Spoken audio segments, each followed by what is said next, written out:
শিৱসাগৰৰ ভটিয়াপাৰৰ বাৰীচুকৰ সেই ৰিকটোৰ গেছ যিমানেই নিৰ্গমন হৈছে সিমানেই চৰ্চাত আহিছে শিৱসাগৰৰ এজন বিখ্যাত মানুহৰ নাম। আৰু এই মানুহজন হৈছে এটা সময়ত তেল চুৰিৰে অভিযুক্ত কুখ্যাত তথা বিতৰ্কিত ঠিকাদাৰ শ্ৰীকৃষ্ণ আগৰৱালা।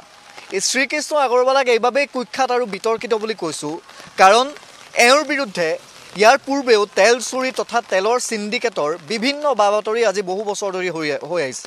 আৰু এইজন কৃষ্ণ আগৰৱালাৰ বিৰুদ্ধেই আৰু এটা অভিযোগ উত্থাপন হৈছে, সেয়া হৈছে যে শিৱসাগৰ ভটিয়াপাৰত য'ত অতি ভয়াৱহভাৱে গেছ নিৰ্গমন হৈ আছে, সেই গেছ নিৰ্গমন হৈ থকা সেই বিশেষ ৰিকটো ঠিকা লাভ কৰিছিল এজন শ্ৰীকৃষ্ণ আগৰৱালাই। আৰু ONGCৰ পৰা ঠিকা লাভ কৰা অতি ৰহস্যজনকভাৱে এই শ্ৰীকৃষ্ণ আগৰৱালাৰ ৰিগত ইয়াৰ পূৰ্বেও অগ্নিকাণ্ড হৈ মানুহৰ মৃত্যু হৈছে, কিন্তু তাৰ পিছতো 7টাকৈ ৰিগ এইজন ঠিকাদাৰক ঠিকা দিছে ONGC কৰ্তৃপক্ষই। অৰ্থাৎ ONGC আছাম এছেটে 7টাকৈ ৰিগৰ দায়িত্ব দি থৈছে কৃষ্ণ আগৰৱালা নামৰ এই কুখ্যাত ব্যৱসায়ীজনক। আৰু এই কৃষ্ণ আগৰৱালা নামৰ অনা অসমীয়া ব্যৱসায়ীজনৰ আন এক কাণ্ড পোহৰলৈ আহিছে। কালি যেতিয়া আমি বাতৰি সম্প্ৰচাৰ কৰিছিলোঁ, এজন যুৱকে মোৰ সৈতে যোগাযোগ কৰিছিল আৰু সেই যুৱকজন আছিল এই কৃষ্ণ আগৰৱালা নামৰ এজন শ্ৰমিকৰ পুত্ৰ, যিজন শ্ৰমিকে যোৱা 2022 চনৰ নৱেম্বৰত তেওঁ মৃত্যুবৰণ কৰিছিল আৰু কাম কৰিছিল কৃষ্ণ আগৰৱালাৰ এই SK পেট্ৰতে। মই প্ৰথমতে কাৰ্যালয়টো দেখুৱাই লওঁ যে যিটো কাৰ্যালয়ত বহি কৃষ্ণ আগৰৱালাই AC ৰুমত বহি থাকে, সেই সময়ত শ্ৰমিকসকলে তথা এই যে গেছ নিৰ্গমন হৈ আছে, গেছ নিৰ্গমন হৈ থকাৰ পিছত 800টা পৰিয়ালে কেনেকৈ খাইছে শুইছে তাৰ খবৰ ৰাখিবলৈ এই কৈলাশ ভৱনৰ AC ৰুমত বহি থকা কৃষ্ণ আগৰৱালাৰ সময় নাই, তেওঁ গৰজ পৰা নাই। আৰু সেইবাবেই মই যিটো প্ৰসংগ উত্থাপন কৰিছোঁ যে বিশ্ব হাজৰিকা নামৰ এগৰাকী ব্যক্তি, সেই ব্যক্তিগৰাকী 2022 চনলৈকে এই কৈলাশ ভৱনৰেই এজন শ্ৰমিক আছিল, এজন কৰ্মচাৰী আছিল, কৃষ্ণ আগৰৱালাৰ কৰ্মচাৰী আছিল। 2022 নৱেম্বৰত তেওঁ এটা দুৰ্ঘটনাত পতিত হৈছিল আৰু দুৰ্ঘটনাত পতিত হৈ থিতাতেই তেওঁ মৃত্যু হৈছিল। কিন্তু মৃত্যুৰ পিছত সেই পৰিয়ালটোক কৃষ্ণ আগৰৱালাই কি দিলে? পৰিয়ালটোৱে কৃষ্ণ আগৰৱালাৰ এই SK পেট্ৰৰ পৰা কি পালে? কৃষ্ণ আগৰৱালাৰ মতে পৰিয়ালটোক দিবলগীয়া আৰু একো নাই, কিন্তু সেই পৰিয়ালটোৱে আজি কেনেকৈ জীয়াই আছে, সেই পৰিয়ালটোত থকা আন সদস্যসকলে কেনেকৈ আজি ভাত খাবলৈ পাইছে নে নাপাইছে, এটা সাধাৰণ ভাড়া ঘৰত থাকি তেওঁলোকে পৰিয়াল কেনেকৈ চলাইছে তাৰ খবৰ ল'বলৈ এই কৃষ্ণ আগৰৱালা নামৰ অনা অসমীয়া বনিয়াজনৰ কোনো আজিলৈকে খবৰ হোৱা নাই, তেওঁৰ আজিলৈকে সময় হোৱা নাই। মই পৰিয়ালটোৰ ওচৰলৈ আহিম। বিশ্ব হাজৰিকাৰ পত্নী তথা পুত্ৰ আজি আমাৰ সৈতে আছে। মই অকণমান আপোনাৰ ওচৰলৈ আহিছোঁ। গোটেই ঘটনাটো 2022 যিহেতু সংঘটিত হৈছিল নৱেম্বৰত, কি হৈছিল আৰু তাৰপিছত আপোনালোকে এই কাৰ্যালয়টোলৈ কেতিয়া আহিছিল, এই কাৰ্যালয়টোৰ পৰা আপোনালোকে কি উত্তৰ পাইছিল? 2022 7 নৱেম্বৰত আমাৰ এখেত ঢুকাইছে ৰাজগড় শুকানীত, ৰাজগড় ৰিগত মানে গৈছিলে। তাৰপাছতে আমাক ৰাজগড় থানা OCয়ে ৰাতি ফোন কৰিলে, আমি ল'ৰা ছোৱালীহালৰ সৈতে গ'লোগৈ। যোৱাৰ পাছত আমি তেওঁক মৃত অৱস্থাত পাইছোঁগৈ। তাৰপৰা আমাৰ মানে চখ হৈ পেলাইনি আমি এইবোৰ ভবা চিন্তা নকৰাকৈ তেওঁক ৰাতি 2:30 বজাত আমি পাইছোঁগৈ। তাৰপৰা পাছদিনাখন মানে তেওঁক আকৌ ডিব্ৰুগড়ত পোষ্টমৰ্টম কৰিবলৈ লৈ গ'ল। লৈ যোৱাৰ পাছত আমি ভাবিলোঁ সৎকাৰ কৰি মেলি মানুহটো এতিয়া মৃতদেহটো কেনেকৈনো আমি লৈ ফুৰাম, আমাৰো অলপমান বেয়া লাগিলে। লগাৰ পাছত আমি ভাবিলোঁ সৎকাৰ কৰি আমি এনেও তেওঁৰ ওচৰত যাম, আমাক এনেও কিবা এটা দিব তেওঁ। ল'ৰা ছোৱালীহালৰ সৈতে মই কি খাম, আমাৰ একমাত্ৰ তেওঁৱেতো ঘৰখন পুহি আছিলোঁ। তাৰপৰা আমি সৎকাৰ কৰি মেলি মানে সকাম নিকাম পাতি তেওঁৰ ওচৰত আহিলোঁ অফিচত। ল'ৰা ছোৱালীহালক মই লৈ আহিলোঁ, তেওঁ মানে ওপৰৰ পৰা আমাক চাবলৈ ফেমিলিটোত মানে তেওঁ ওলাই নাহিলে। কৃষ্ণ আগৰৱালা ওলাই নাহিলে। তাৰপৰা তেওঁ কৰ্মচাৰী এজনক পঠিয়াই দিলে, তেওঁলোকক পঠিয়াই দিয়াগৈ, মই একো দিব নোৱাৰোঁ যোৱা সেই বুলি কৈ আমাক পঠিয়াই দিলে। আমি এতিয়া কিমান কষ্টত আমি ভাড়াঘৰত মানুহজনৰ অবিহনে আমি চলিছোঁ, তেওঁ কি বুজি পাব? এহাল ল'ৰা ছোৱালী, তেওঁৱেতো আমাক খুৱাই বৈ আছিলে, তেওঁতো অকণমান বুজি পাব লাগে, কিবা এটা আন্তৰিকতাটো থাকিব লাগে আমাক মানে আজিলৈকে মানে। আৰু তেওঁ এনেকুৱা এটা দুখ লাগে আমাৰ এখেতৰ ষ্টাফৰ তাৰমানে এজন মানুহক মানে আমি দেখা নাপালোঁ। এই অফিচৰ এজন মানুহ মানে আমাৰ ঘৰত সেৱা নহ'লেগৈ, যে কৃষ্ণ আগৰৱালাই নক'লে যে তোমালোক এজনে যোৱাচোন মৃতকৰ ঘৰত খবৰ এটা লৈ আহা। তেওঁতো বাৰু নেলাগে যাবলৈ, তেওঁতো কৰ্মচাৰী এজনক পঠিয়াব পাৰে, অফিচ ষ্টাফৰ এজন মানুহ আমাৰ ঘৰত আজিলৈকে থিয় নহ'লেগৈ। এতিয়া আপোনালোকে কেনেকৈ এক প্ৰকাৰ জীয়াই আছে বা কি কৰি খাইছে, কি উপাৰ্জন আপোনালোকৰ? আমাৰ একো উপাৰ্জন নাই। আমি অ'ৰ পৰা ধাৰ কৰি ত'ৰ পৰা ধাৰ কৰি, মোৰ মানে মানুহজন ঢুকুৱা শুনিয়ে মোৰ চখ হৈ মোৰ হাত বেমাৰ হ'ল। মই মানে এতিয়া মোক মানে ঘৰৰ পৰা কিবা এটা দিয়ে, কোনোবাই কিবা এটা দিয়ে, তেনেকৈয়ে মানে মই চলি আছোঁ ল'ৰা ছোৱালীহাল লৈ পেলাইনি।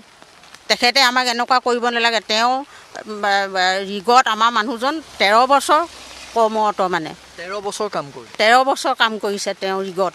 তেওঁ অকণমান কিবা এটা মৰম থাকিব লাগিছিলে, আমাৰ ফেমিলিটোৰ কাৰণে অকণমানো হ'লেও চিন্তা কৰিব লাগিছিলে। ল'ৰা ছোৱালীহাল লৈ মই আহিছোঁ তেওঁৰ ওচৰত। তেওঁ মানে আমাক নিজে আহি কওকচোন কথাটো বোলে এনেকুৱা তেনেকুৱা। তেওঁ মানে তেওঁ এজনক পঠিয়াই দিলে, বোলে তোমালোকে কৈ দিয়াগৈ যোৱা তুমি, বোলে তেওঁলোকক আমি একো দিব নোৱাৰোঁ বুলি ক'লে। MSCT ক্লেইম কৰা হৈছিল নে সেই সময়ত? যেতিয়া অধিবক্তাৰ জৰিয়তে MSCT ক্লেইম কৰা হ'ল, তেতিয়া MSCTৰ জৰিয়তে কিবা টকা পইচা আপোনালোকে লাভ কৰিলেনে? MSCT ক্লেইম কৰিলোঁ। গাড়ীখনৰ আপোনাৰ MSCT ক্লেইম কৰি আপোনাৰ 5.5 লাখমান টকা পালোঁ। তাতে উকিলেও হেৰি কৰিছে। ইয়াত গাড়ীখনৰ আমাৰ হাতত যিমান দূৰ তথ্য আছে, যিখন গাড়ীত দুৰ্ঘটনা সংঘটিত হৈছিল সেই গাড়ীখনৰ ইঞ্চুৰেঞ্চ ফেইল আছিল। তাত কিছু অসুবিধা হৈছিলে, হয়। নিজৰ মালিকৰ নামত MSCT পালে, মালিকৰ নামতে আপোনাৰ গাড়ীখন আছিলে। সেইখন গাড়ী আপোনাৰ ইঞ্চুৰেঞ্চ নাছিলে, ফিটনেছ নাছিলে। হয়, ক্লেইমটো মানে আপোনাৰ ক্লেইমটোত আপোনালোকে যিটো ভেলু, সেই ভেলুটো কমি নাপালোঁ।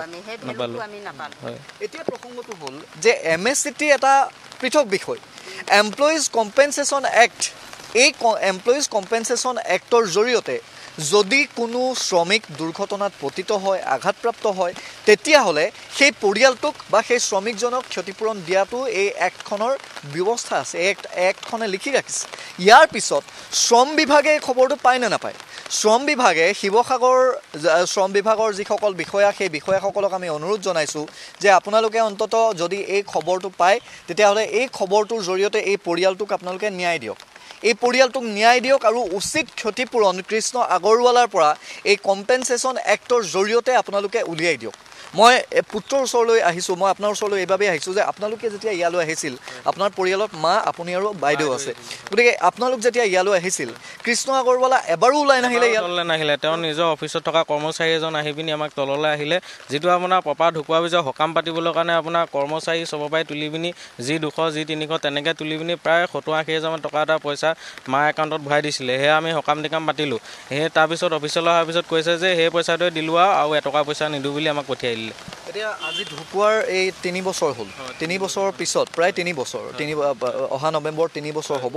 এই 3 বছৰে এই পৰিয়ালটোক কোম্পানীৰ ফালৰ পৰা আপোনালোকে তেওঁলোকে কিবা খা খবৰ কৰিছেনে? আপোনালোকে একো নাই কৰা, একো নাই কৰা। খা খবৰ একো নকৰা। ঢুকুৱাৰ পিছতো এদিনো খা খবৰ নকৰিলে। আজিলৈকে একো খা খবৰ নাই, কোনো খা খবৰ নাই। মানে অফিচৰ মানুহ এজন নগ'লে আমাৰ ঘৰত, বোলে পৰিয়ালটো হাজৰিকাৰ লগতে আমি থাকোঁ, হাজৰিকা মৰি গ'ল যে ফেমিলিটো এবাৰ চাই আহোঁচোন আমি কি পৰিৱেশত আছে, কোনো ষ্টাফৰ মানুহ এজন নগ'লে, মানে অফিচ ষ্টাফৰ। এয়া হৈছে পৰিয়ালটোৰ অৱস্থা। আৰু এইজন কৃষ্ণ আগৰৱালাই, যিজন কৃষ্ণ আগৰৱালাৰ ৰিগত এতিয়া গেছ নিৰ্গমন হৈ আছে, কোন মুহূৰ্তত অগ্নিকাণ্ড সংঘটিত হয় তাৰ কোনো নিশ্চয়তা নাই, আশংকাত ভুগিবলগীয়া হৈছে। সেইজন কৃষ্ণ আগৰৱালা তালৈও খবৰ কৰিবলৈ যোৱা নাই, ভটিয়াপাৰলৈ। আৰু এই পৰিয়ালটো য'ত এজন শ্ৰমিকৰ, এজন কৰ্মচাৰীৰ মৃত্যু হ'ল, 13,000 টকা দৰমহা পাইছিল বিশ্ব হাজৰিকাই, সেই 13,000 টকা দৰমহা পোৱা সাধাৰণভাৱে পৰিয়ালটোক আগুৱাই লৈ যোৱা সেই বিশ্ব হাজৰিকাৰ মৃত্যুৰ পিছত আজি পৰ্যন্ত তেওঁলোকে এটা খবৰো নকৰিলে। আৰু মই পুনৰ জনাইছোঁ যে এমপ্লয়িজ কম্পেনচেশ্যন এক্টৰ জৰিয়তে য'ত প্ৰায় 44 বছৰ বয়সত যিহেতু তেওঁৰ মৃত্যু হৈছে, গতিকে প্ৰায় 13 পৰা 15 লাখ টকা পৰ্যন্ত হয়তো এই পৰিয়ালটোৱে পালেহেঁতেন। কিন্তু কোনো ধৰণৰ ব্যৱস্থা এই কাৰ্যালয়টোৱে নকৰিলে, কৃষ্ণ আগৰৱালাৰ কাৰ্যালয়ে নকৰিলে। আৰু ইয়াৰ পিছত এতিয়া কৃষ্ণ আগৰৱালাৰ বিৰুদ্ধে যদি শ্ৰম বিভাগে কোনো ধৰণৰ পদক্ষেপ নলয়, বা এই যিটো গোচৰ ইতিমধ্যে পঞ্জীয়ন হৈ আছে ৰাজগড় আৰক্ষী থানাত, গতিকে তাৰ পিছত সেই গোচৰৰ ভিত্তিত যদি শ্ৰম বিভাগে দায়িত্ব নলয়, তেতিয়াহ'লে এই পৰিয়ালটোক ন্যায় কোনে দিব? সেইবাবে আমাৰ আহ্বান শিৱসাগৰ শ্ৰম বিভাগলৈ বা চেণ্ট্ৰেল যি লেবাৰ কমিশ্যনাৰ আছে, ৰিজনেল লেবাৰ কমিশ্যনাৰ আছে ডিব্ৰুগড়ৰ, আমি তেখেতলোকলৈ আহ্বান জনাইছোঁ যে এই পৰিয়ালটোক অতি কমেও তেওঁলোকৰ যি ক্ষতিপূৰণ, সেই ক্ষতিপূৰণ দি অতি কমেও ক্ষতিপূৰণ দি অন্ততঃ তেওঁলোকক ন্যায় দিয়ক। বিশ্ব হাজৰিকাৰ আত্মাই তেতিয়া অন্ততঃ সদগতি লাভ কৰিব।